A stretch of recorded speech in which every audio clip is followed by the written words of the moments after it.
মুহূর্তে আমরা রয়েছি গোপালগঞ্জ সদর এবং কাশিয়ানী নিয়ে গোপালগঞ্জের যেই দুই আসন, সেই আসনের গোপালগঞ্জ সদরের একটি কেন্দ্রের সামনে, যেখানে মূল সড়কের উপরে কিছুক্ষণ আগে ককটেল বিস্ফোরণ ঘটানো হয়েছে এবং এই ককটেল বিস্ফোরণ ঘটিয়ে মূলত আসলে সাধারণ মানুষ বা যারা ভোটার রয়েছেন তাদের ভেতরে একটি আতঙ্ক সৃষ্টির চেষ্টা করা হচ্ছে। আমি যদি একটু জায়গাটা আপনাদেরকে দেখাতে চাই, দেখতে পাচ্ছেন এই যে জায়গাটি রয়েছে, এই জায়গাতেই মূলত আসলে ককটেল বিস্ফোরণ ঘটানো হয়েছে এবং ককটেল বিস্ফোরণ ঘটিয়ে দুর্বৃত্তরা এখান থেকে পালিয়ে গেছে। এবং শুধু এই জায়গাটিতে নয়, টুঙ্গিপাড়া এলাকাতেও একটি কেন্দ্রের ঠিক পাশে আমরা যতটুকু শুনেছি যে সেখানেও দুটি ককটেল বিস্ফোরণের ঘটনা ঘটানো হয়েছে। এবং দেখতে পাচ্ছেন এই যেই স্কুলটি দেখতে পাচ্ছেন, এই স্কুলটি মূলত আসলে গোপালগঞ্জ যে সদর আসনটি রয়েছে সেই সদর আসনের একটি কেন্দ্র।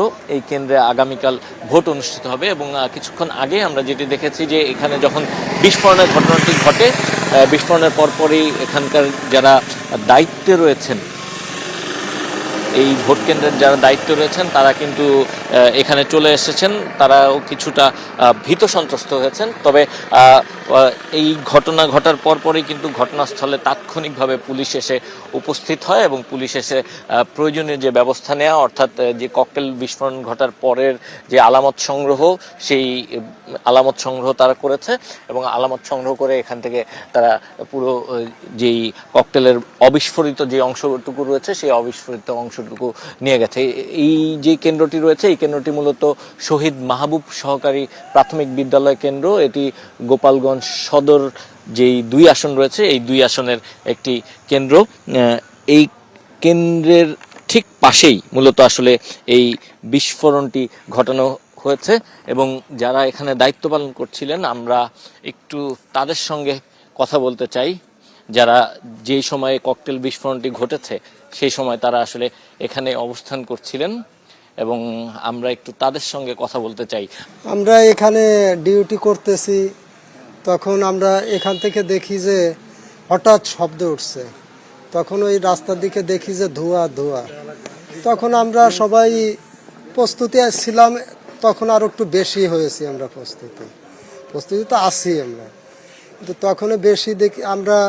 তখন স্যাররা ফোন দিছে যে কী করবে, তারপরে হয়তো স্যাররা ফোন দিছে, আমরা এখান দিয়ে ছড়াই আছি সবাই যে যাতে কোনো সন্ত্রাসটা না আসতে পারে। আচ্ছা, এই ধরনের দুই একটা ককটেল বিস্ফোরণে তো আসলে আপনাদেরকে ভীত সন্ত্রস্ত করার কোনো সুযোগ নেই, বিষয়টা কি?